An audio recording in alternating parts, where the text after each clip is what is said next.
What's up, guys? My name is Marcus Huskins, and thank you for joining me. As always, if you're finding this content useful, please go ahead, do me a favor, hit that subscribe button, and I appreciate your support. All right, so in this video, I want to just dive right in. So if you haven't already checked out the part one of this, I would highly recommend doing that because I'm not going to be really going over what I already spoke about last week. If you haven't checked out part one, just go ahead and pause this, head over to my website, check out part one, and then I'll meet you back here in a moment. Okay, so if you are still with me, it means that you've watched the part one video, and we're going to pick up from where we left off. If you recall, I mentioned I wanted to show you something else in this week's video, which is to do with working with audio, working with loops, working with pickups, and also we're going to deal with MIDI as well. So I've got an audio sample that I've pulled in here. Let's go ahead. I've already created my in point and out point for what I consider to be a really good loop. We'll have a quick listen.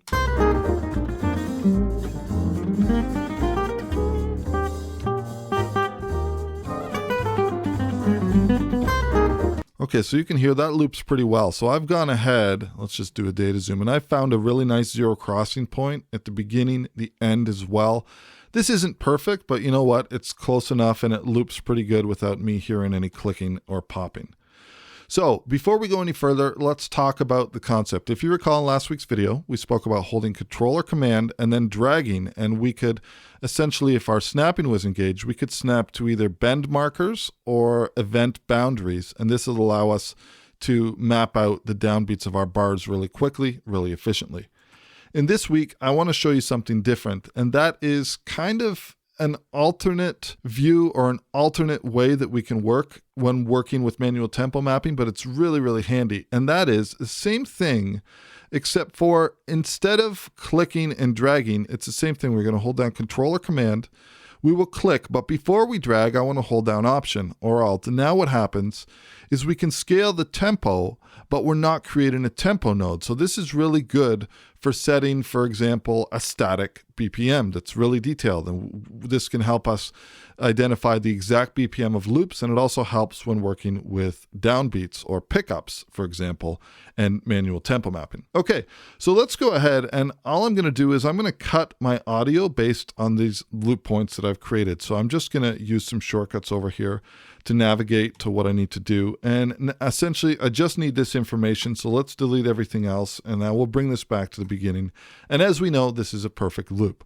So this is a 4-bar loop. We know that. But you'll notice here that my time signature, or rather my tempo track, does not line up with this. So if we take what we learned last week and we were to go like this, we would say, okay, well, great, it works now. It's automatically done this, and it works as expected. The only problem here is that we have this 120 tempo node, and if we wanted to do any additional work, it would be nice to just set this tempo to be a static tempo, and it's got lots of different uses, as you'll soon see. So if that's the case, if we just wanted to tempo map this 4-bar audio loop and we wanted to be really, really accurate, then we could go ahead and hold down our Command or Control. I'm going to click, but then before I drag, I'm going to hold down Option, and now watch this. It's going to set to snapping. It is snapped to the exact end of this audio region over here. If I really wanted to be picky, I could do like a tiny little fade in, or a fade out rather, and a tiny little fade in, and I'd be guaranteed that I have no clicks or pops. Now this is a perfect loop, and you can see the tempo is 109.7265. Let's audition it.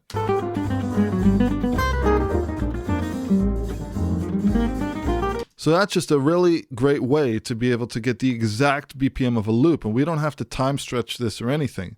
Now from here, we have now a tempo that has 4 decimal points, 109.7265. If you wanted to just leave your sample completely alone and work with it that way, then we could go ahead, we could come into our browser, and we could addition some additional loops. As long as they have tempo information and we have them set to play at the song tempo, we could do some pretty cool stuff.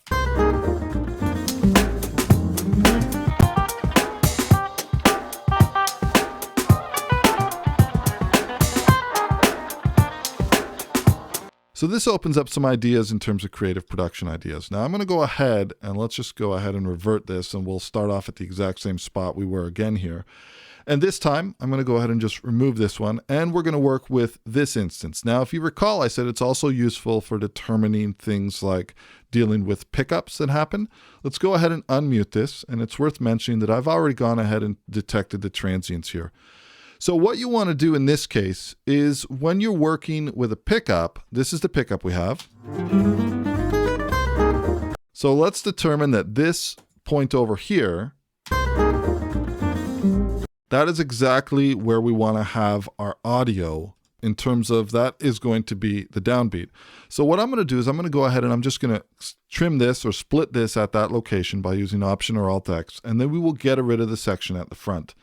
The next thing I'm going to do is I'm going to slide this all the way back so that it is now sitting at the very, very front so that my downbeat is starting exactly at bar 1 of my timeline.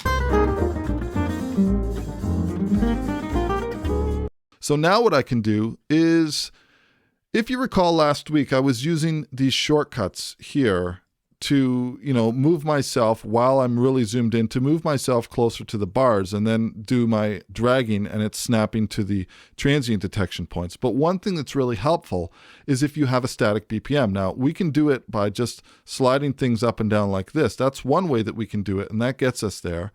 But another way that I like to do, and it's using the exact same technique that we just used in the previous example, which was the same thing where we created this loop over here, is I can simply dial in over here, and I have to have a good idea where measure 2 starts.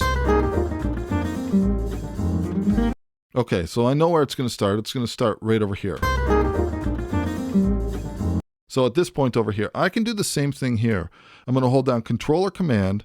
I'm going to click, and then I'm going to hold down Alt or Option, and I'm going to drag this, and this has snapped my bar 2 to this point over here. Now, the idea here is that if we can determine that between measure 1 and measure 2, it is 109.8958 BPM, and let's put our click on,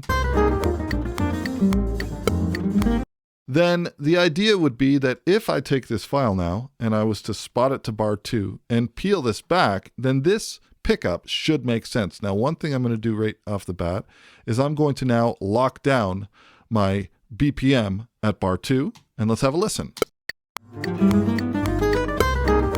Awesome, so that works pretty much as planned. Now it's the same thing as last week. I'm just going to go in here, and some of these are pretty much already bang on. They're pretty much already perfect. Let's just go ahead and start adjusting some of these, and we're doing the same thing that we were doing last week. And that one looks okay. Let's do measure 5, measure 6. Now the idea is that this static BPM that I entered, it's pretty close. So for the majority, it's working pretty well. Now here's a case where it didn't quite pick up the transient. The great thing is that if we open up our bend tool, we can actually adjust these detection points. So if we're missing some, I can just slide this up almost, in real time. And then I can make sure that I get all these points. Let's just bring that one back. And let's go to measure 9. And I want to bring this to here. Now, for example, if we listen to this.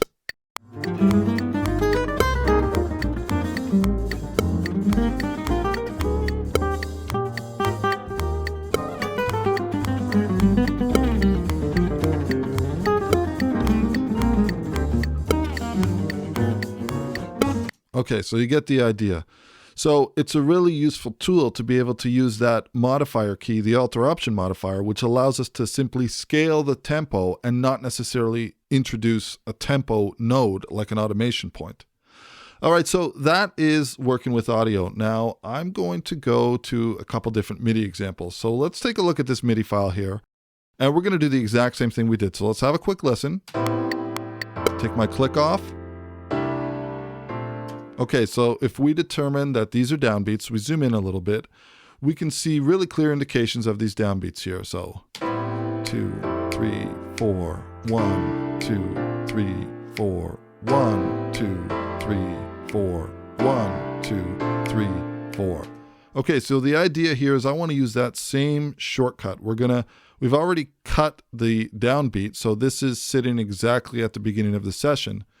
So now what I need to do is I need to determine how many bars this passage is. So if we say that we know that this is bar 8, let's go ahead now and open up our tempo track. And I'm just going to go ahead and zoom in a little bit over here. And what we can do now is just zoom out a tiny bit. We know that this point over here is meant to be bar 8. So let's scale our tempo using this shortcut. control click or command click, depending on whether you're Mac or PC. We're going to click, but before we drag, we hold our Alt or Option, and now this is set to snap. It's snapping to any MIDI note over here. So what this is going to do right off the bat is it's going to give us a tempo that is kind of like 90% there. And if I was to play this, click on, it's close. But this is an entirely free time performance. So now that we dragged bar 8 over to here, we can just go ahead now like we are used to doing, and I can just control or command click all of these points over here, and I will just drag them, and these are going to snap quite nicely, just like this. Bring this one back. We'll go to measure 5 or bar 5. That, and we'll go to 1/6. And we will go to now number 7. So you can see, I mean, these are close. And we'll go to number 8. All right. Now let's have a listen to this from the top.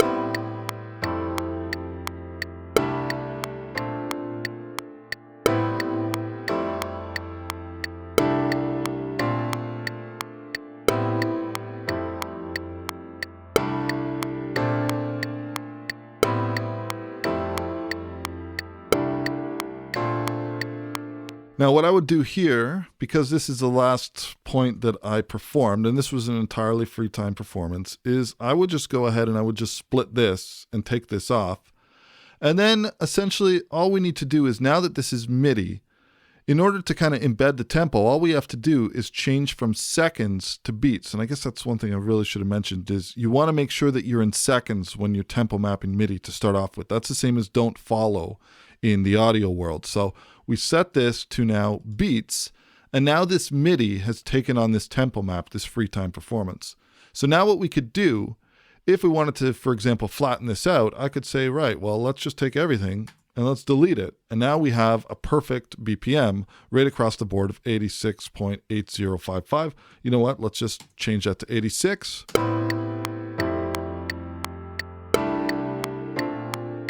And of course, we could do our quantizing. So I've got it set to a 16th note. Let's go ahead and quantize this. And now it's a perfect quantized performance. And then if I wanted to set up, for example, legato and overlap correction, we could go ahead and do that. Now we have a perfect performance that we've quantized. So that would be, for example, if you've gone ahead and you've performed something in free time and you said, you know what, I like the dynamics of that performance and in general, and I want to keep that. All you would have to do is do a little bit of tempo mapping. And then once you know what that is, you change it from seconds to beats. And then, of course, anything you do in terms of flatlining your tempo, your MIDI will automatically follow. And then as long as you followed that, that tempo will realign itself. And then all you have to do is you can use the same quantizing tools that you're used to, and you have a performance, and now you're sitting 100% on a click. All right. Now, last but not least, if you're still with me here, this one is really specifically to do with people who want to create in Studio One and play some performances, but then they maybe want to send them to notation software. So I'm going to be using Notion. It's the only notation software that I have installed in my system, and it happens to integrate really, really well with Studio One. So let's have a quick listen to this performance. I'll take a click off. And the idea here is that I have quarter notes, and I've done this on purpose, is because I want to be really, really accurate with my tempo mapping. 6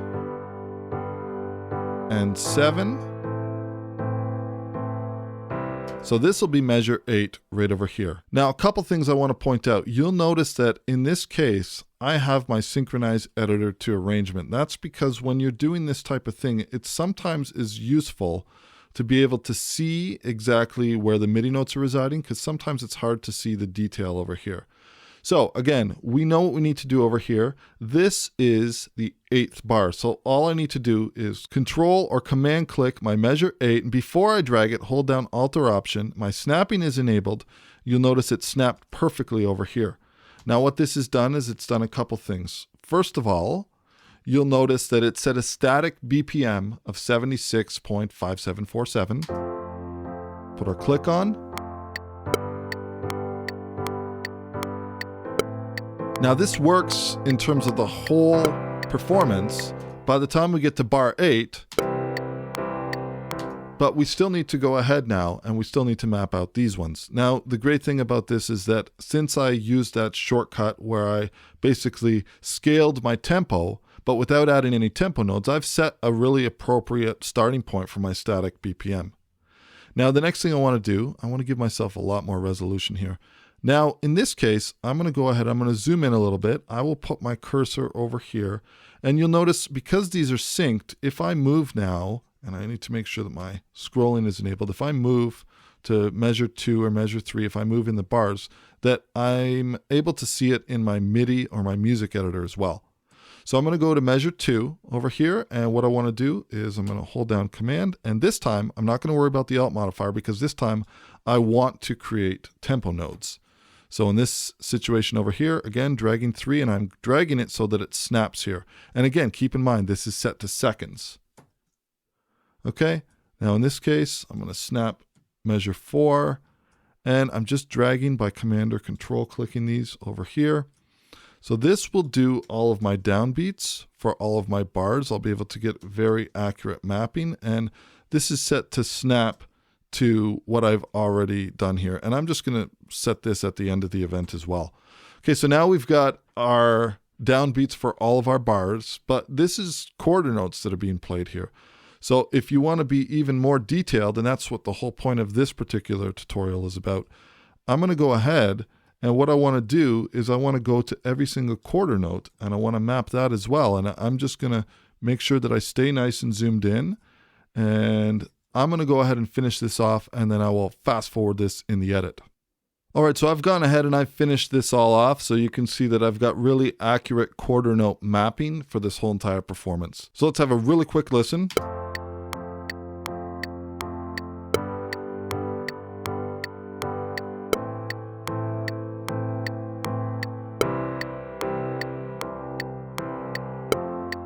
So let's say that the goal here is that I don't want to flatten this out and change it. I want my timing that I performed, I want that to be the actual timing that's played, but I want to send this over to Notion. A couple things to take into consideration. First and foremost, we have this piano part.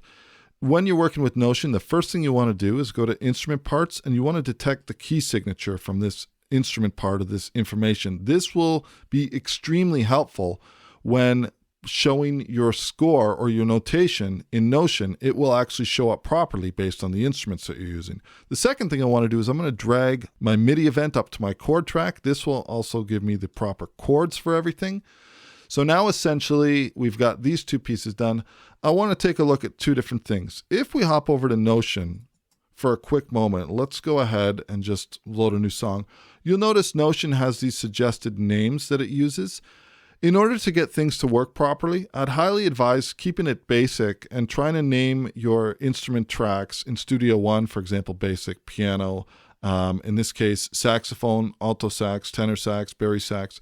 It'll kind of pick up some stuff if you have the word piano or sax in there, but if you use short forms or abbreviations, it doesn't work as smoothly as it can. So I've gone with really basic names over here. The next thing I want to do is I just want to point out I've got a tenor sax part here, and it's being triggered by PSO, or a Presence XT rather. So if I play these together now, it's just something really cheesy that I played. It's all free time. Let's take our click off.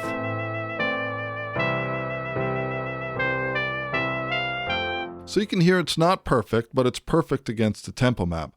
So check this out. Once we have this information set up, I can go to Send to Notion, and as long as you've sent over the chord track, you will also have this option to create lead sheet. Now I can send note data of the entire song or the selected tracks. I want everything, the piano and the tenor sax, to go over. Let's go ahead and click Send. Now this has come over to Notion. If I go ahead and expand this, you'll notice over here that we have our grand staff for our piano, and we have our tenor sax part, and in addition to that, we also have the proper key signature. So if I go to my full score, I can view either just the piano, or I can go to the tenor sax, and you'll notice that we have our key signature. Because the tenor sax is in B flat, and this is essentially a song in the key of C, you notice that the proper key signature information is being displayed. But if we go back to our full score, this is what we have. And let's go back to the very top, and I will go ahead. Because we use names that Notion was able to recognize, we're actually able to play our score in Notion.